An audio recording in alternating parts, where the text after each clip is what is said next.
Hello dear students, welcome to Kanika's nursing academy. मैं हूं doctor Kanika and I hope कि आपकी तैयारी अच्छी चल रही होगी। तो आज एक और शॉर्ट निमोनिक इस वीडियो में मैं आपको बताने वाली हूं for the causes of plural effusion. तो प्लूरल इफ्यूजन एक ऐसी कंडीशन है जिसमें फ्लूइड बिल्डअप हो जाता है लेयर लंग्स की जो है प्लूरल लेयर है, मेम्ब्रेन है उसमें, और वो कंप्रेशन कॉज करता है लंग्स की। तो उसके क्या कॉजेज, क्या रीजंस हो सकते हैं जिस वजह से प्लूरल इफ्यूजन हो रहा है, वो हम लोग याद करेंगे एक बहुत इजी निमोनिक से। तो जो निमोनिक है वो, क्योंकि प्लूरल इफ्यूजन की बात कर रहे हैं, निमोनिक भी हमारे पास है प्लूरा के नाम से, PLEURA। तो ये जो 6 मेन कॉजेज हैं ये हम याद रख सकते हैं by the pneumonic pleura. So P stands for pneumonia. तो जिन पेशेंट्स में, जो निमोनिया वाले पेशेंट्स हैं जिनमें ऑलरेडी इन्फेक्शन प्रेजेंट है, एक्सुडेट फॉर्मेशन हो रही है और वो प्रोन है, वो एक मेजर कॉज रहता है प्लूरल इफ्यूजन होने का, फ्लूइड बिल्डअप। जैसे हम यहाँ देख सकते हैं, this is the fluid buildup around the lung and ये इसकी वजह से कोलैप्स ऑफ लंग हमें दिख रहा है। तो प्लूरल कैविटी है, उसमें फ्लूइड फिल होता चला जा रहा है visceral and pleural cavity membrane के बीच में।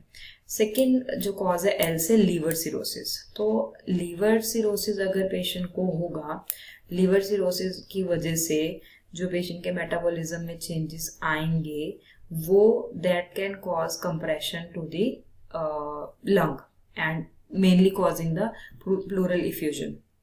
और उसमें अगर असाइटस है पेशेंट को तो that can also be one of the reasons. E stands for embolism. Embolism कौन सा वाला? Pulmonary embolism. तो अगर कोई भी एम्बोलिज्म है, या पहले डीवीटी वाला पेशेंट है, बेड रिडन पेशेंट है, क्लॉट था, क्लॉट एम्बोलिज्म बन के अगर वो पल्मोनरी वेसल्स में आके लॉज हो जाए तो जो फ्लूइड बिल्डअप है वो यहाँ पे इफ्यूजन कॉज करके लंग कोलैप्स कर सकता है। यू से है uremia, that is increase in blood urea nitrogen level. तो ये आर से रिलेट करते हैं इसको रीनल फेलियर। तो अगर रीनल फेलियर है, रीनल सिस्टम अपना काम पूरा नहीं कर पा रहा है, टॉक्सिक वेस्ट प्रोडक्ट्स को बाहर नहीं निकाल पा रहा है और वो ब्लड यूरिया नाइट्रोजन जो है वहीं पर बिल्डअप हो रहे हैं बॉडी में, they can cause this pleural effusion and lung collapse.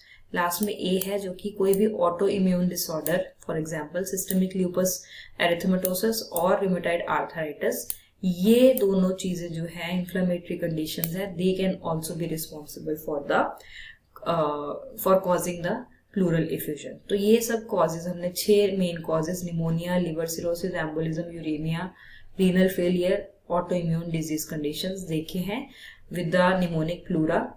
And इससे हम याद रख पाएंगे कि क्या क्या मेन कॉजेज होते हैं प्लूरल इफ्यूजन होने के। तो आई होप आपको वीडियो अच्छी लगी हो, आपको अच्छी लगी किस वजह से अच्छी लगी कि आपको इजी लग रहा है, ट्रिक्स मिल रहे हैं आपको अपने एग्जाम के लिए याद रखने के लिए। इंपॉर्टेंट टॉपिक्स हम आपसे शेयर कर रहे हैं। और वीडियोस के लिए हमारे चैनल को सब्सक्राइब जरूर कीजिए। Thank you so much.